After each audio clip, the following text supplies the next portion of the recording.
Hi, I'm Tim. Welcome to our channel and thanks for logging on. If you enjoy these videos, do me a favor and subscribe to our YouTube channel right here at Watchbox Reviews. I would really appreciate it and I promise to update daily.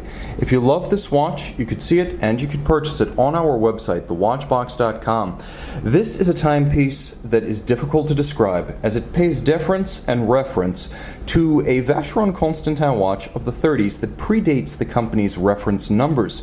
So, in homage to the no-name Vacheron Constantin Carree, this is the Historique Carree 1936, a timepiece made in 600 pieces in rose gold in the year 2000. It is traditionally sized, unconventionally shaped, and it harks back to the era before the shape and proportions of the wristwatch had been laid down and inked in blood in favor of the round case. There was a lot of experimentation in the 1930s, and this watch cuts right to the core of Vacheron's best work in that era. It is a difficult watch to describe. As I mentioned, it is completely square. The timepiece 28 millimeters by 28 millimeters if you count the inner case.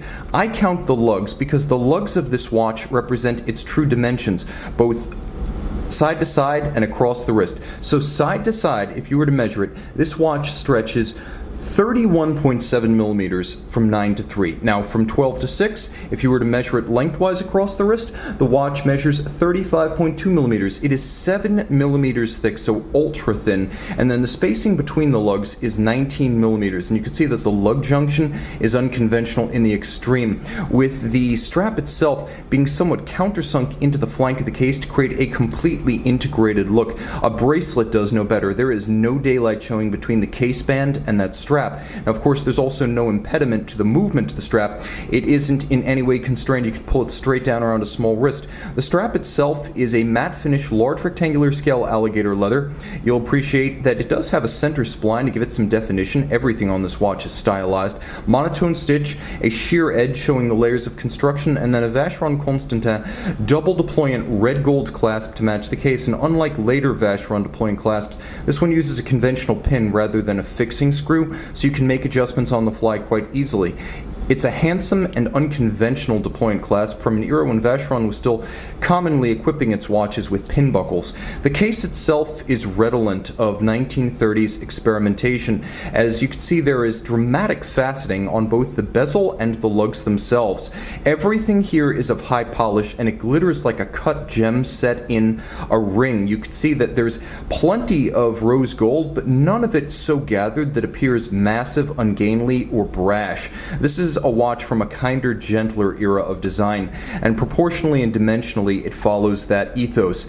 The dial features a somewhat silver ivory coloration. It is a matte metallic and highly stylized with cutouts in the dial for the applique rose gold Roman numerals and indices. The hands at center are faceted broadsword style with small seconds down at 6 o'clock, and if you look carefully, there are a priori marks on the dial, as this was one of the last Swiss watches.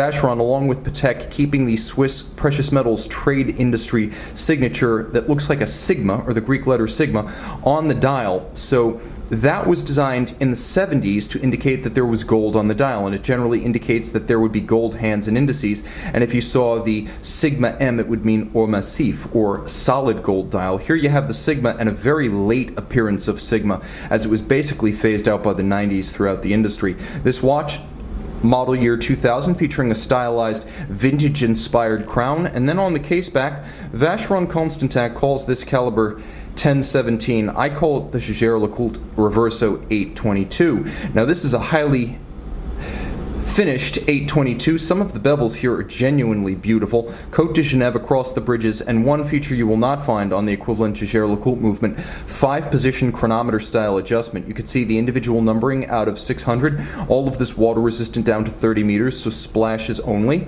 It beats way at 21,600 vibrations per hour. It's a manual wind movement with a 45-hour power reserve, and it pivots on 21 joules. So Vacheron, drawing from its history, which includes multiple collaborations with LeCoultre, and then later Jaeger-LeCoultre, going to the well once more with this edition for a Jaeger-LeCoultre movement. And of course, vintage Vacheron style and modern Jaeger-LeCoultre watchmaking is a winning combination. Wear the winner on the Watchbox.